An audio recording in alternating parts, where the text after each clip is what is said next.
এই যে সফরটা উজবেকিস্তান, এর আগে আমি যখন মালদ্বীপে গিয়েছিলাম আন্ডার-20 সাফ চ্যাম্পিয়নশিপ, সেখানেও একটা অভিযোগ ছিল যে ম্যানেজারের আবার সহকারী ম্যানেজার, মিডিয়া ম্যানেজারের সহকারী মিডিয়া ম্যানেজার, যেখানে আমরা মূল টিমের দলের সঙ্গে এরকমটা দেখি না, সেখানে কেন মানে আমির ভাইয়ের যে একটা ডেপুটি, সেটা আমরা অনেক সময় দেখি না, আমির ভাই নিজেই চালায়, নিজেই পরিচালনা করেন। তো সেখানে কেন এখানে আন্ডার-20 টিমের সঙ্গে আবার একজন সহকারী ম্যানেজার, সহকারী মিডিয়া ম্যানেজার, এই পদটা আসলে কিভাবে আসলো?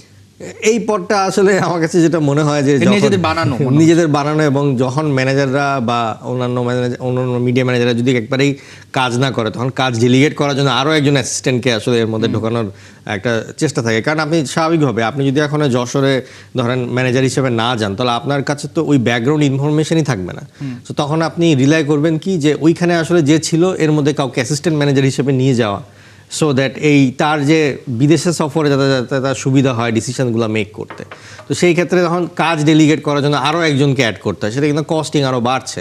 সো এই যে প্রপারলি যে মানে দিন শেষে ঘুরে ফিরে কিন্তু ম্যানেজারিয়াল ইস্যুটাই কিন্তু আসছে। আপনি কিন্তু এখানে টেকনিক্যাল কোনো ইস্যু পাচ্ছেন না, যেটা আমি শুরুতেই বলছিলাম যে প্লেয়ার দ্য বল পাস দিতে পারছে কিনা, that is not the question here. The question is যে বেতন পাচ্ছে কিনা, প্রেস কনফারেন্স হচ্ছে কিনা, পুলিশ চলে আসছে কিনা। So these are out of the field things. মানে আগে ওই ব্যাপারগুলোকে ধরার জন্য ম্যানেজার আছে, কিন্তু ফুটবলীয় যে ব্যাপারটা সেটা কিন্তু এখানে আমরা দেখতে পাচ্ছি না। প্রেস কনফারেন্স হলো, সেখানে কোনো আলোচনাই হয়নি যে বাংলাদেশের আসলে লক্ষ্যটা কি। সেখানে টেকনিক্যাল ডিরেক্টর তিনি আসলেন তৃতীয় পক্ষ হয়ে, ম্যানেজার এসে ক্ষমা চাচ্ছেন যে ফুটবলারদেরকে আনতে পারলেন না, তাদেরকে মানসিকভাবে চাঙ্গা রাখতে হবে।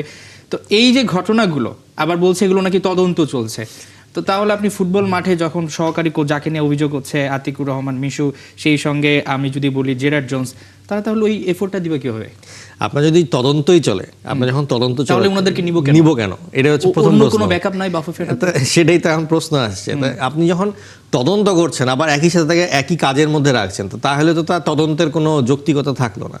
তো এখানে যে জিনিসটা যে আপনার এখানে যদি তদন্তই চলে, তাহলে হয়তো পাঠানো উচিত হয়নি। আর যদি পাঠাচ্ছেই, তাহলে তদন্তটা বন্ধ করে আগে চলে আসুক, তারপরে তদন্ত হোক।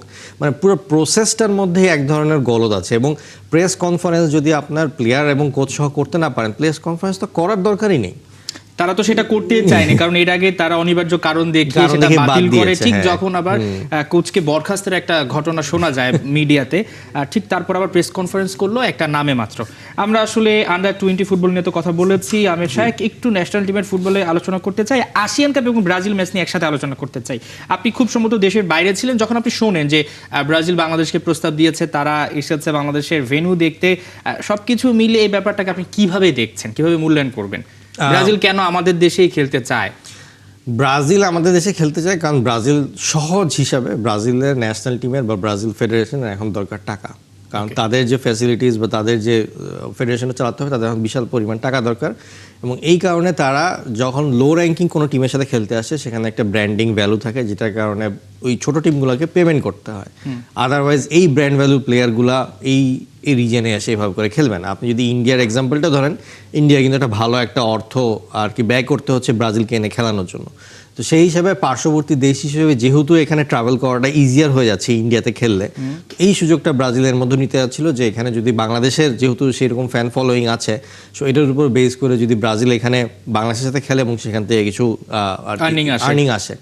কিন্তু এই ম্যাচটা যদি আয়োজন করতে যায়, আমি বলবো যে বাংলাদেশের এখন ওই ক্যাপাবিলিটি আসেনি ফাইন্যান্সিয়ালি যে এখন অ্যারেঞ্জ করতে পারবে।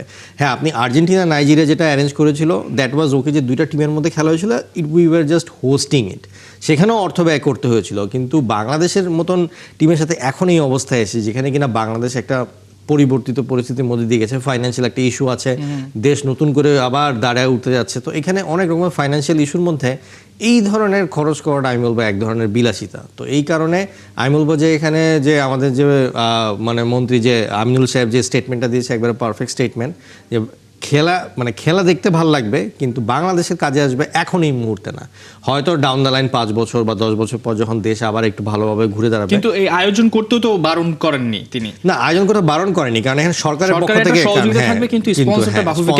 কিন্তু এবং আপনি প্রাইভেটলি স্পন্সর জোগাড় করাটা এখানে হিউজ একটা ফ্যাক্টর হয়ে যাবে, কারণ অনেক টাকার ব্যাপার থাকবে। এবং এটার কি কোনোভাবে কোনো প্রভাব পড়বে না, আপনি কি মনে করছেন, যদি বাফুফে কোনোভাবে এটা ম্যানেজ করতে পারে? এটা হয়তো আপনি বলছেন এটা সরকারের সহায়তা ছাড়া কোনোভাবে সম্ভব না, মানে বেসরকারি প্রতিষ্ঠানের স্পন্সর দিয়ে, কিন্তু যদি কোনোভাবে সেটা ম্যানেজ হয়, তো সেক্ষেত্রে